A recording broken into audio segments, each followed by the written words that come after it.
O Senado já tem as assinaturas necessárias para a tentativa de abertura da CPI da Lava Toga. Para falar mais sobre esse assunto, está conosco o senador Alessandro Vieira, do Cidadania de Sergipe, que foi quem deu sequência ao recolhimento dessas assinaturas. Tudo bem, senador? Bom dia, obrigado por atender a Jovem Pan. Bom dia aos amigos da Pan. Senador, recentemente o senhor falou com a gente sobre essa tentativa de recolher as assinaturas para abrir essa CPI. Por que o senhor acha que agora foi possível colher todas as assinaturas? A CPI agora tem um foco mais específico e, claro, falta o presidente do Senado, Davi Alcolumbre, acolher esse pedido para abertura dessa CPI. De que maneira o senhor acha que se desenrola isso nos próximos dias?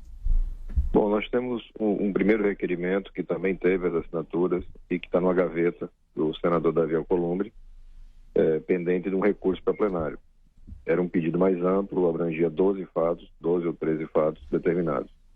Esse é um novo pedido, baseado especificamente na atuação do ministro Dias Toffoli naquela instalação do chamado inquérito das fake news, que foi um ato arbitrário, ilegal, que ele cometeu, e que dentro desse inquérito toda uma sequência de atos arbitrários foram sendo cometidos. Você teve censura à imprensa, você teve prisões e buscas, você teve afastamento de servidores sem processo administrativo, no caso servidores da Receita, e a paralisação de investigações da Receita Federal que atacavam ou que tocavam autoridades, 133 autoridades, dentre elas, supostamente, os ministros Dias Toffoli, Gilmar Mendes e suas famílias.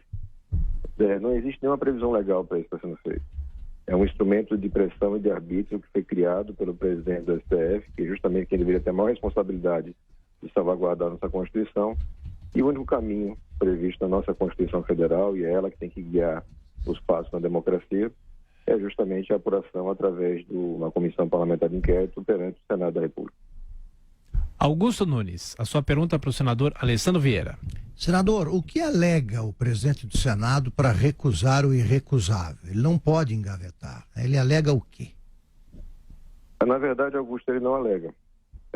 Simplesmente você tem uma omissão. Vários senadores têm feito a cobrança pública, e isso vem aumentando ao longo do tempo. E a resposta sempre é de que será apreciado no momento oportuno. O próprio Supremo Tribunal Federal já resolveu esse problema. Já tem dezenas de casos de CPIs em cortes municipais e estaduais, onde o Supremo já determinou a instalação, porque é um direito da minoria, é uma demanda da sociedade para que determinados fatos que o sistema não quer apurar possam ser apurados devidamente. E esse é exatamente o que nós temos agora. Então, aquele primeiro requerimento já é inclusive objeto de um mandado de segurança impetrado pelo senador Jorge Cajuru, para tirar da gaveta o primeiro requerimento de CPI. Esse segundo, a gente espera que não seja necessário esse tipo de movimento. A gente espera que o presidente Davi Alcolumbre assuma a sua responsabilidade. Ele é um senador da República, presidente do Congresso Nacional, tem a obrigação de executar aquilo que a Constituição determina. Ele não tem direito de fazer o que dá na cabeça dele ou de determinadas autoridades. Ele tem que cumprir aquilo que a lei determina. Senador, bom dia, que é o Bruno Garchag. Senador, o STF sempre foi uma instituição intocável. A sociedade não se preocupava muito, até porque não sabia exatamente o que acontecia ali, e parecia haver um medo dos outros poderes, legislativo e executivo, e também por parte da imprensa, de questionar, de investigar, de criticar as ações do Supremo e do Judiciário como um todo. A minha pergunta é, e aí, por outro lado, as CPIs, que tiveram um papel importante num passado recente na história, em determinados momentos aquilo virou mais um circo do que propriamente uma comissão para investigar. Qual é o cuidado que os senhores terão, os senhores que estão defendendo essa CPI da Lava Toga, para que essa comissão efetivamente cumpra o seu papel e não caia num erro que outras CPIs caíram, de transformar aquilo num espetáculo e depois o resultado não vir?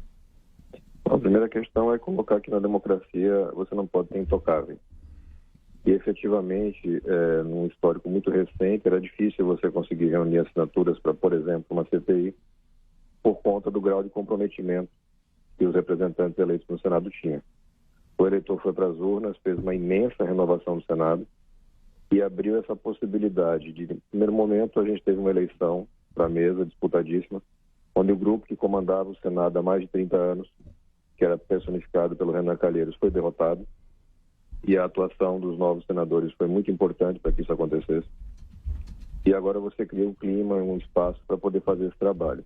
Para garantir a qualidade dos trabalhos de uma CPI, qualquer que seja a CPI, é importante que você tenha um plano de trabalho bem estabelecido e gente capacitada para tocar. Então, no caso específico, a gente vai apurar um fato determinado. Esse fato tem que ser, de forma exaustiva, analisado. E isso passa por avaliar como é que foi o comportamento, no caso específico do ministro Dias Toffoli, que motivação ele tem, que atos estão sendo perpetrados nesse inquérito que é sigiloso, esse inquérito que não tem a participação do Ministério Público, esse inquérito que rasga toda a legislação processual, material, constitucional do Brasil. Você nunca teve um ato tão arbitrário na história do nosso judiciário. Isso segue como se fosse natural. A gente não pode transformar em natural, em normal, aquilo que não é normal, não é natural. Não é normal e natural o presidente do Supremo Tribunal Federal receber dezenas de denúncias e não responder a nenhuma. Não é normal e natural ele utilizar um instrumento de arbítrio para, através desse instrumento, pressionar e criar espaço para barganha política, porque é isso que está acontecendo em Brasília. Não adianta tentar tapar o sol com a peneira. Foi criado um clima, uma condição para um grande acordo político onde se tenta sepultar as investigações de combate à corrupção e garantir que aqueles que as urnas afastaram, que o povo não aguenta mais, possam retornar ao poder da forma mais tranquila. E a gente está aqui para fazer aquilo que é a nossa missão como senador. Uma das coisas que o Senado tem como obrigação, e a Constituição diz isso, é fiscalizar e garantir que o Poder Judiciário, na sua Suprema Corte, trabalhe corretamente. Senador, eu fico feliz com a constatação de que há quase 30 senadores dispostos a discutir o que faz o Supremo. A partir de agora, com base nessa constatação, é possível acreditar que as sabatinas a que são submetidos indicados para o Supremo e também indicados para a chefia de embaixadas, que essas sabatinas deixem de parecer um chá de senhoras, né? A comparação que eu costumo fazer. Sim, é uma expectativa concreta, porque cada vez mais a gente tem cada um e o povo ciente das responsabilidades. Então, essa questão específica do Supremo, existe muita gente honesta que tem medo de uma CPI, que tem medo do impeachment porque não gosta do atual presidente e tem medo de uma indicação que ele fará.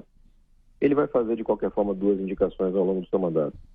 E essas indicações serão submetidas justamente ao crivo do Senado. Então, é natural que um presidente conservador indique um ministro conservador. Isso é normal e acontece no mundo inteiro. O que não pode acontecer é a indicação de uma pessoa que não tem a capacidade nem idoneidade. Nesses 2 pontos, o Senado tem que cumprir sua obrigação e fazer o seu dever. Sabatinar, buscar informações e, se for o caso, reprovar. É um processo de amadurecimento da democracia. Não é simples. O Brasil tem uma democracia jovem, com vários riscos, um sistema político que foi sequestrado pela corrupção. Isso é um fato. As provas se materializam nas malas do Gedel, que é o exemplo mais alegórico daquilo que a gente vive hoje. E esse sistema continua vivo. Esse sistema continua tentando se perpetuar. E a atuação da sociedade mobilizada e de seus representantes no Congresso é essencial para a gente virar essa chave. Ou vamos viver eternamente no Brasil das elites que corrompem e são corrompidas numa sequência eterna. Senador Alessandro Vieira, do Cidadania de Sergipe, mais uma vez, muito obrigado por atender a Jovem Pan. Bom fim de semana para o senhor, até a próxima. Eu que agradeço, um abraço a todos.